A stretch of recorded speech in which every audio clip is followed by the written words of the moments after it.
When Days Gone was originally released, it got blasted from critics for, in their eyes, being a pretty mediocre game. IGN claimed it was messy, had little to no world building, an unsatisfying storyline, and it was a title that fails to find its rhythm and it drags on for way too long. They also criticized the game for being a mostly toothless zombie game that was filled with busy work. And as someone who watched the E3 demo years back, seeing the game launch to not so positive reviews was incredibly disheartening, because also at the time of release I was at peak broke college student vibes, having to survive off of ramen in between sessions of therapy, so I had to be quite selective of the games that I was purchasing at this time. An overall sentiment was to pass on this game from critics, and that's exactly what I did. And deciding not to play this game was perhaps one of the worst choices I've ever made as a zombie content enthusiast. I regret taking so long to finally experience it. The critics' opinion couldn't be more off base, and I'm thoroughly convinced we didn't even play the same game. We done? Good, I can take a nap now. Days Gone is an absolute masterpiece, and honestly, it secured its place amongst my top zombie games of all time. This is a list I hold in high regard and am extremely selective about. When someone needs a recommendation, this is a list that I pull from, and Days Gone is now a part of it. Days Gone is a world that comes for you. And while I do think that Days Gone is spectacular, it does have some issues with it that we'll look at later into this video, but Ben Studio, they deserve the praise for creating such an underrated title, and discussions about Days Gone should persist due to its true value. The unfortunate reality, however, is that a sequel for Days Gone will never materialize, and it's quite shameful. Not only did they build up a solid foundation for more stories to be told, but what they originally had envisioned for it could have been incredible. They originally wanted to include a cooperative experience where you had player 1 and then you had player 2, which would have made those horde battles even more intense and unique. But Days Gone 2, it met an unfortunate end, with this now cliffhanger ending will be left unresolved forever, like my childhood trauma. The cancellation of Days Gone 2 was rumored to be due to production issues and the mixed critical response for the first game, making it an unviable option for Sony.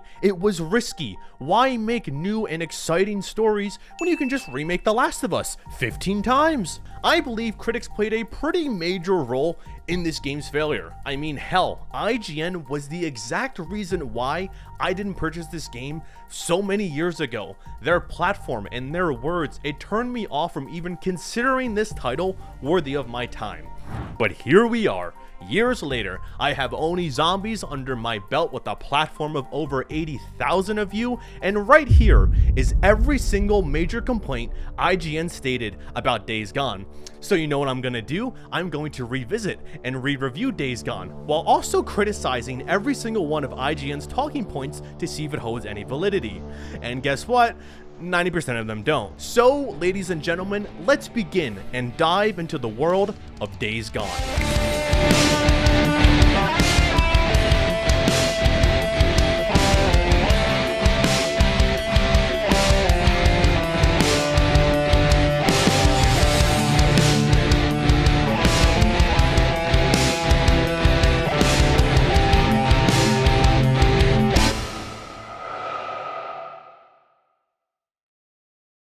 Gameplay is honestly the strongest aspect of the entirety of Days Gone. IGN criticized Days Gone for being a predominantly toothless zombie game, which couldn't be more wrong. Ben Studio, they aim to be innovative and deviate from the norm by introducing a unique element never before seen in a zombie game: the motorcycle. Although the game begins with a well-equipped bike, we do experience its unfortunate loss. And Deacon, our main character, essentially starts from scratch, gradually upgrading a new one over time. The bike becomes the primary mode of transportation throughout Days Gone, offering a fresh and distinctive aspect to both the crowded zombie genre and the open world space. A significant portion of your gameplay time in Days Gone will be spent on that bike, and it comes with a plethora of upgrades. You can enhance the bike's performance, visuals, and paint, Performance upgrades involve enhancing different aspects such as speed, capacity, and range. Tires can be upgraded for smoother off-roading experiences, and you can really customize this bike to your needs and with what you want to achieve in this zombie apocalypse. When it comes to the visuals and paint, the choice is also yours. Customize your bike's appearance with options such as different headlights, wheel designs, decals, custom skins, and so much more. The experience of just cruising through the streets and the back roads of Oregon in Days Gone is uniquely relaxing and calming. The deserted roads devoid of life except for the looming undead threat creates a chilling and really eerie atmosphere. Oh, let's go! That's class!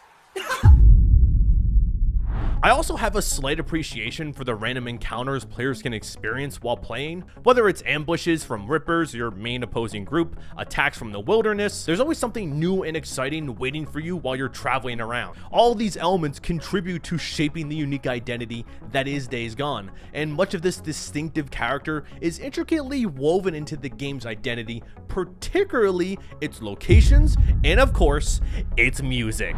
Days Gone takes place in Oregon, and let me tell you, as someone who has never been to Oregon, this is exactly what I expected it to look like. No games really opt in for a location like this. A lot of it is woods, forests, hiking trails, and generally locations that wouldn't work in an open world game. On the surface, it does sound pretty bland. IGN criticized the world as being uninteresting, but I do think it's one of the more compelling aspects of the game because of what the world offers with its activities and just how fun movement and transversal is in here. The location complements it perfectly. Like, I can't imagine a Days Gone game where, let's say, it took place in California, or let's say a random city in Europe. The biker characters, it just wouldn't fit in the motorcycle, and its importance wouldn't be the same at all. Funny enough, Days Gone has kind of sparked my interest into visiting Oregon. It's now on my travel to-do list because of the game's portrayal of the state's beauty. As someone who loves hiking and trail running,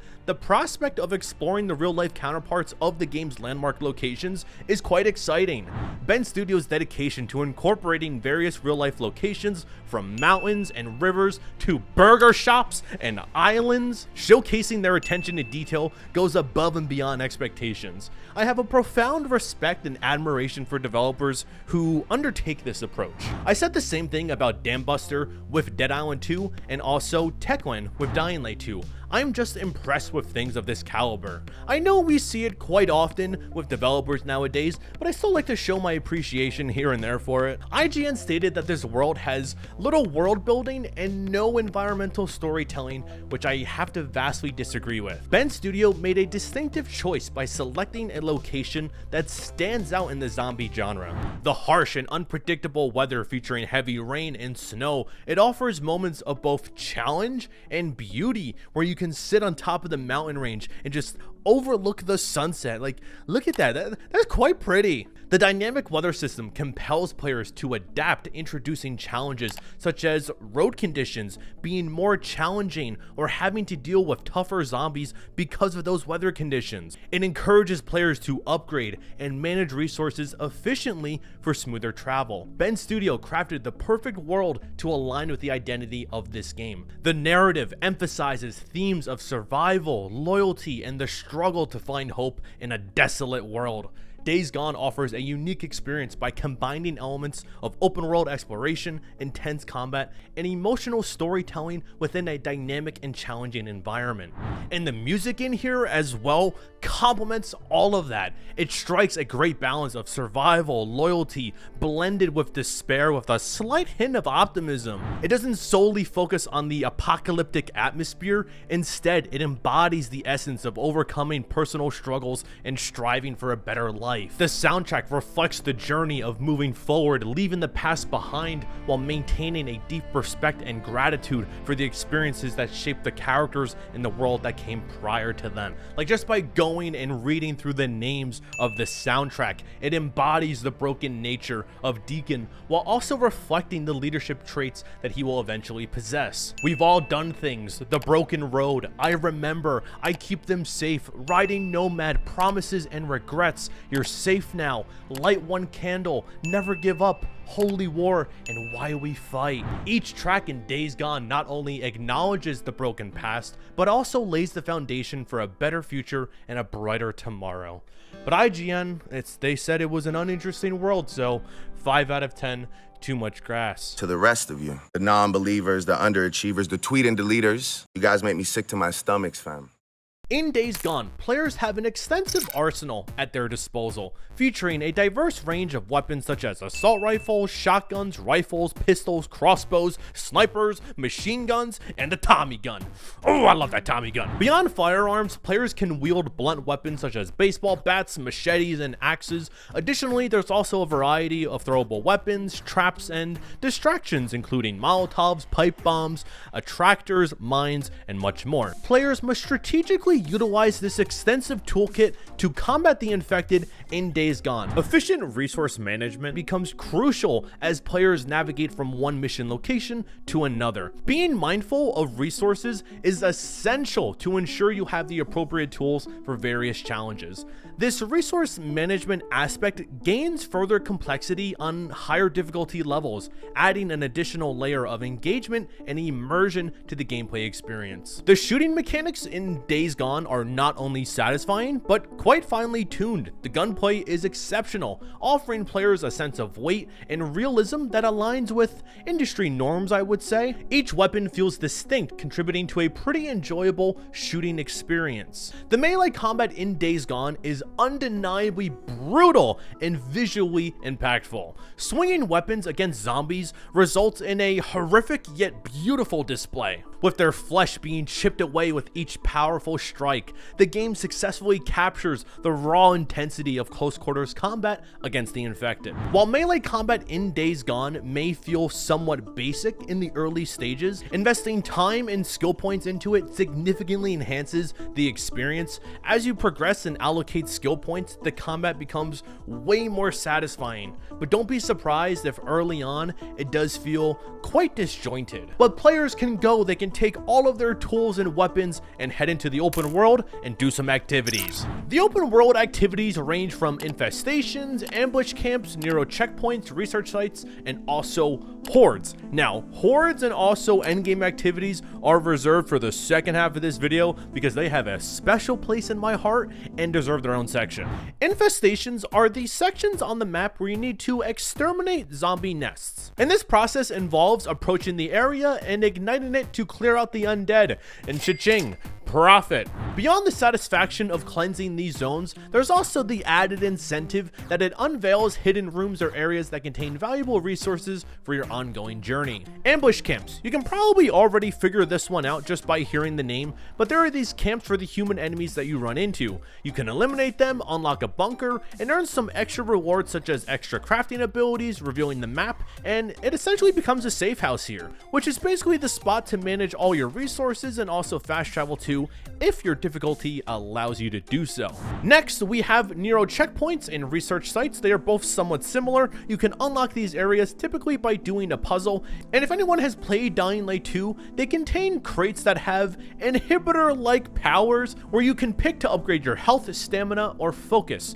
And research sites are basically like exposition dumps where you can go and hear more about the backstory in the world of Days Gone. When it comes to the activities in Days Gone, it very much adheres to the conventions of a typical open world game. IGN's critique of Days Gone for being bloated, featuring repetitive missions, and filled with busy work is something I can agree with to an extent. But that is a sentiment that resonates with an ongoing skepticism towards open world games in the gaming community. While I agree with some aspects of this criticism, it's important to note that these issues are not exclusive to Days Gone, but rather indicative of challenges within the open world genre as a whole. Thank you, Ubisoft. Stewie, relax. No, Brian, you keep that thing away from me. Activities in open world games has led to a fatigue amongst players because it's quite overwhelming now in this modern day of gaming. And honestly, I'm like that at times. When I load up a new game for the first time and I just see how overwhelming it could get, my motivation for clearing this game dies harder than the completionist's image in November of 2023. A notable aspect of Days Gone that I do strongly dislike is its mission design in some missions, which at times can devolve into what feels like busy work. Okay, IGN, I'll agree with you there, but let me explain, commenters. So some of the missions, they often consist of multiple steps, requiring you to drive to a location, engage in a conversation with the character, or reflect on past activities, and then it swiftly concludes. And then you find yourself tasked with driving to another location, and then the pattern repeats itself. It does not occur often, but it's enough for me to go ahead and point it out into this video. I feel like certain cutscenes could have just been a conversation over a walkie-talkie instead of me having to spend 20 minutes driving somewhere to hear 5 lines of dialogue. Another aspect that didn't resonate well with me is the inclusion of forced self-sections. While I acknowledge that their presence is due to pacing reasons, providing a pause in the action to deliver exposition and advancement to the plot, it's just a gameplay element I don't personally favor. I mean, no one is walking away from the new Spider-Man game talking about how much they loved those forced Mary Jane stealth sections. It's just a halt to everything. I just want to kill zombies in Days Gone. I want to kill some newts, alright? But those stealth sections do in a way just make the runtime feel like it is dragging on a little bit. But now let's go ahead and shift focus to the story section. What you saying, huh? Yeah, that's what I'm talking about. Jeez. Now, we did touch on this very briefly, but let's dive deeper, okay? The narrative of Days Gone centers around Deacon St. John in a simple and grounded storyline that doesn't attempt to be more than what it is. The tone is serious, handling its complexity with love and care. In essence, the story revolves around Deacon, a man who is deeply in love with his wife, and he just embarks on a journey to try to find her. And this isn't a situation where he's telling the world that he loves his wife and then in the background he's cheating on her in the back of a Tesla like that one Try Guy. He is deeply in love with her, frequently reminiscing about the cherished moments they shared throughout the story. In the first cutscene, Deacon faces the difficult choice of leaving his wife behind, pledging to reunite with her after he ensures his best friend Boozer's safety. This crucial decision becomes the catalyst for the narrative's progression, and as they're parting ways, Deacon engages in a conversation with a man named O'Brien, who will play a significant role in the unfolding story later on. This particular moment marks the final encounter between Deacon and Sarah. The weight of guilt and a sense of responsibility for her death lingers heavily on Deacon, and as the story progresses, his emotions surge, a mix of anger and bitterness enveloping him. The realization that he couldn't fulfill his promise to protect his wife, a commitment made during their marriage, fuels his rage further. That burden lays heavily on him. He sent his wife away to an all-girls trip to Miami on spring break. She met a yoga instructor named Eduardo, and now he's facing with the consequences of his actions. Not a great plan. Despite the challenges and setbacks, Deacon refuses to surrender hope, firmly believing that Sarah is still alive. Upon learning that O'Brien, the pilot from earlier, is still in the picture, he seeks to reunite with his wife at any cost. He will actively look for O'Brien and do as he requests in order to get any information. Deacon loves his wife so much, he's willing to sit through hours of forced stealth sections to get to her. I can't say the same about my girlfriend, right, babe? However, as the journey begins, many unforeseen situations arise, forcing Deacon to navigate various problems and obstacles along the way. As Deacon confronts this in his quest, a reoccurring theme emerges: his unwavering commitment to protecting his people. For example, when Boozer gets burned, or when he saves Sarah numerous times. Despite constantly risking his life to save others, Deacon exemplifies the qualities of a responsible leader. However, due to his tendency to form emotional connections, he struggles to fully embrace the role that he is destined for, creating an internal conflict. IGN stated that the story loses its focus over time and that it leads to unsatisfying storylines. I wholeheartedly disagree. At its core, the narrative revolves around Deacon's quest to find his wife, his commitment to protecting others, and his gradual acceptance of the leadership role he was destined for. From start to finish, the game maintains a clear and consistent focus on these fundamental themes, shaping Deacon's purpose throughout the story.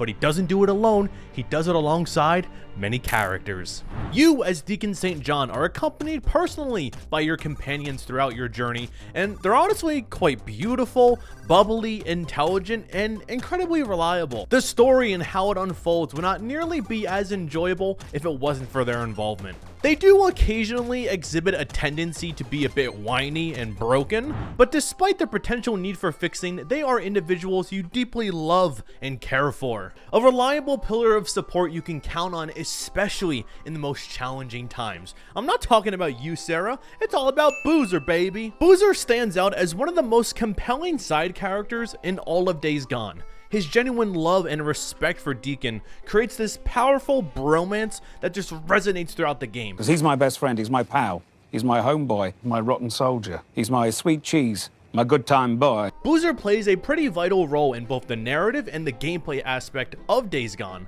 Despite him not being a playable character, the situations that arise involving him prompt significant shifts in the game's dynamics, adding depth and nuance to the overall experience. In the early stages of the game, Boozer kinda takes on the role of a mentor, guiding Deacon through the game's tutorial and helping him navigate the challenges that unfold in his life, which is something we'll dive deeper on in the story section. It becomes evident that Boozer serves as a pivotal driving force, pushing the plot forward. When Boozer is burned by the Rippers, it forces Deacon to grapple with the fallout of this traumatic experience, consuming a substantial portion of the narrative early on. But he's not the only one you're gonna run into on Deacon's journey. You'll meet plenty of other characters too. I'll name some of the notable ones. We have Schizo, Iron Mike, Military Dude, Weaver, and Carlos. But honestly, Carlos is probably best saved for the best mission section, so we'll discuss him later. Schizo, I want to die. I'm just not a fan of him. He's that one character meant for you to truly hate. He's written in that way, and they do achieve that. I do think he's one of the weaker aspects of the game. Like, I get and understand his motives, they just aren't compelling enough for me, and I wasn't entirely sold on him. Same thing goes for the Military Dude. He was okay. I just think their choices of villains is kind of whatever. I think an arc with a more fleshed out Carlos could have been something really intriguing. They obviously have a history together, and it was hinted that some shit went down between Carlos, Boozer, and Deacon, but it's just never fully explored. Carlos could have been someone, he could have been that villain to really mess up the world of Deacon and Boozer. But that's just a theory. A game theory. Iron Mike and Weaver are based as fuck. They are both great additions. Granted, their runtime is quite short. They don't overstay their welcome, but both of them help drive the plot forward while offering their expertise when needed. And now you're probably wondering, where the hell is Sarah? We'll get to her later. Lisa's arc is quite tragic, and it's probably one of the more compelling characters in this game. She goes through misery, betrayal, and so much more. She begins as this scared young little girl and ends up being someone that admires Deacon. She ends up becoming a drifter just like him, and she's now self-reliant, trusting herself and her abilities, a major transition from when it previously began. What I didn't like about the characters, and honestly I don't know where else to put this, so I'm gonna stick it right here, sometimes conversations between them are a bit awkward with their presentation. I think it's because of how the scenes were directed and how the actors were instructed to, well, act. One scene that really struck out to me as awkward is when Deacon and Lisa are riding back to camp. Deacon, he sounds like he's yelling because, you know, he's on a motorcycle. He's reacting how someone would in this position. But then we have Lisa responding in a pretty normal tone. So you run into this issue where Deacon is acting and screaming his heart out, and then Lisa's like, They made themselves. Deschutes County Militia, I think. I don't remember. They have anyone with them? Women? Children? I don't remember. Okay. Tommy would remember. Tommy? And as I delved deeper into the story, I began to recognize that the overarching theme of Days Gone mirrors the unpredictable nature of life. Deacon's world, it starts off shattered, 1 because of the zombie apocalypse, but 2 because of his second half. The one he loves and vowed to protect was ripped away from him. His future is destroyed. He envisioned a future together with Sarah, but that quickly gets ripped away. Deacon and Boozer want to ride off into the sunset for a new beginning up north, but life has other plans. Deacon wanted Lisa to be brought in for safety, but runs off and goes down a path that she cannot return. The world is full of betrayal and constantly looking out for oneself, that it's difficult for people to trust one another, and rightfully so. When Deacon reaches out to Iron Mike for help with Boozer, this is where the game's messaging and themes get expanded on. Schizo makes Deacon's life a living hell even more. They have a mutual hatred for one another, and then when Schizo gets the opportunity to betray him to the Rippers, he does it, disrupting the prospects of a peaceful treaty between the ongoing groups, all in an effort to assert dominance and showcase one powers over the other. But Deacon adapts to the challenges he is forced in and comes out on top. IGN criticized Days Gone for having no environmental storytelling, which is quite a ridiculous claim, because the mission where Deacon gets tortured by Carlos, the character we mentioned earlier, offers a stark portrayal of how brutal the world is that they inhabit. In a society consumed by revenge, individuals have forsaken morals, willing to do anything to satisfy their thirst for vengeance. Carlos desires retribution for events from their past life. The new normal they find themselves in, Carlos has lost his moral compass and embraced a darker, more evil side within himself. And he also leads others down this dark path. Deacon sees the harm that poor leadership does when it comes to Lisa, and this moment in the story becomes a turning point for Deacon, forcing him to confront the harsh reality of his circumstances, and it marks a significant change in his character moving forward. It's what begins his path to leadership. And as Deacon escapes and navigates through the cult's camp, the environment reveals the desperation of individuals seeking acceptance and praise for something they perceive as greater than themselves. The horrifying depiction raises unsettling parallels with real life scenarios. Once Deacon wraps up that situation, he pledges for one last ditch effort to find Sarah based off of some leads that he's been having with O'Brien. Remember all those forced stealth sections? It finally pays off. And then Deacon leaves everyone behind to find her. He honestly makes a pretty selfish decision to ditch those that need him in order to find his wife and get the life that he dreamed of. But Deacon embarks on this journey traversing through mountains, and everything that occurred in the past has led up to this moment, fighting through hordes of zombies, navigating treacherous mountainous terrain, and eliminating any obstacle in his path. Deacon's determination in this situation is unwavering, all driven by the singular desire to reunite with his wife. And despite the intense journey and finally reaching the military camp, he does the impossible. He does find Sarah, and their reunion, it takes an unexpected turn. Instead of a typical embrace filled with expressions of love, that unpredictable nature of the narrative unfolds again. Sarah is committed to her duties and dreams of rebuilding a broken world, and she reveals that she can't leave. Her focus is on making life better for everyone, introducing a complex layer to their relationship. And at first, Deacon is upset, his future with his wife once again destroyed. It's like they are two strangers who barely know each other. His made-up reality of driving away together is once again shattered. It's also worth noting that all these twists and turns really leads to some exciting and different tropes for the storyline. Rather than a predictable storyline, I constantly found myself unsure of what exactly was coming next. And as the story unfolds, it's discovered that Sarah's research is the reason the virus exists, and she now experiences the same weight of guilt and a sense of responsibility for death, similar to how Deacon felt when his wife originally disappeared. Granted, hers is on a much bigger scale. She did, I don't know, doom society.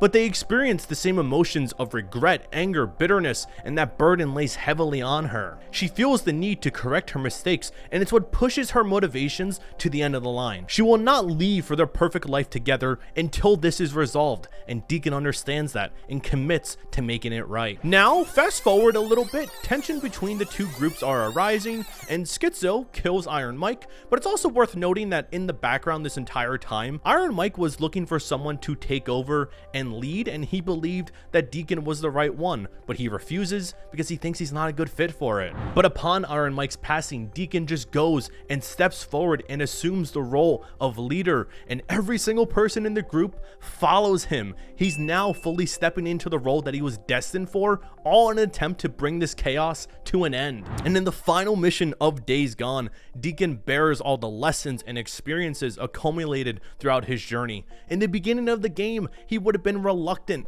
to be a leader, but he understands the needs and the values of why he's the one for the job. He understands why to never give up and why to keep fighting, embracing his newfound role as a leader. He plans the attacks, he leads his followers into final battle. It goes wrong at times, and the outcome doesn't unfold as planned, but Deacon's adaptability and his resilience shines through here, which allows him to achieve that long-sought happily ever after. But it's at the cost of Boozer's life and a really bad quick-time event boss fight. Jesus Christ. Okay, psych, Boozer is alive, but that QTE boss fight, oh man, it's quite underwhelming. Now, that's basically everything that I wanted to say about the story. I want to go and dive deeper into the activities and endgame section here, because honestly, Days Gone offers some of the best endgame activities I've ever experienced. Days Gone offers up your traditional New Game Plus and also a survival mode. New Game Plus, pretty standard after completing the main story. Run it back, enemies are harder, you keep your equipment, do it again, have fun. Players will basically have an opportunity for another challenging playthrough, but if they want something even more difficult, they can go ahead and take on survival mode, which removes fast traveling and also the HUD. And man, I don't know if I can ever bring myself to do that one day. This means that if you want to travel around, get ready to scavenge for gas because you and your bike are riding everywhere. No more skipping time. If you want to travel across the map, you hop on your bike and you start going, boy. With this, you need to carefully manage your resources to navigate the environment and whatever freakers you come across. It adds an extra layer of realism and resource management to the post-apocalyptic experience here. Now, easily the best activity in Days Gone is hunting hordes. Honestly, I would even consider this the best activity in all zombie games to date. I was shocked at how late into this game it unlocks. It is simply incredible. Now, to give you some background, in Days Gone, as you progress through the story, you gain the ability to tackle hordes, massive gatherings of zombies ranging from smaller groups of 25 to colossal hordes of over 500. Contrary to my expectations, tackling these hordes demanded considerable amounts of strategy and planning. You do have the freedom to tackle the hordes in any order you prefer, aside from 3. Those 3 are tied to story progression. But these hordes, it required me to constantly assess which strategies worked and what didn't, creating this dynamic experience that was constantly honing in on my skills in a challenging fight. The unpredictability and the scale of these encounters added an unexpected layer of depth to the gameplay. The Sawmill Horde, I hate with a burning passion, but it's so much fun. The Sawmill Horde is one of those moments in gaming where I was literally screaming in joy and celebrating when I successfully completed it. When I first started the mission, I was dying over and over constantly. I probably attempted this like 100 different times and kept failing. It was entirely because of a skill issue. I get that. I was failing because my skills were lacking when I approached the sawmill. This is probably my 4th or 5th horde overall. And note, this is like the big one. The end all be all, to say the least. I had 3 successful runs under my belt, and my god, that didn't prepare me at all. Constantly dying, yelling, raging, throwing controllers. I gave up.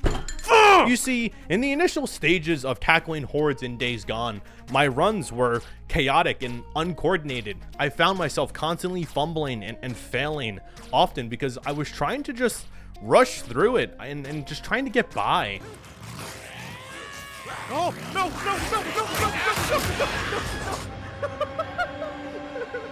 I did not know how to properly execute these fights, and then this light bulb went off. What if I just exit the activity and leveled up, gathered additional loot, and then returned better prepared? What if I went and did, I don't know, another horde rather than tackling on 501? What if I did one that was 25? Okay, that was pretty easy. How about another 50? Easy. Done. Another 100? Another. Another. Yes. Kill it. Is that a horde of 200? 250 right there? Easy. Erase from this earth. Soon enough, I slaughtered one horde after another, slowly clearing the map to the point where there were no more hordes left to kill, except for the sawmill. As I progressed through my journey, I discovered... What the fuck? I can't.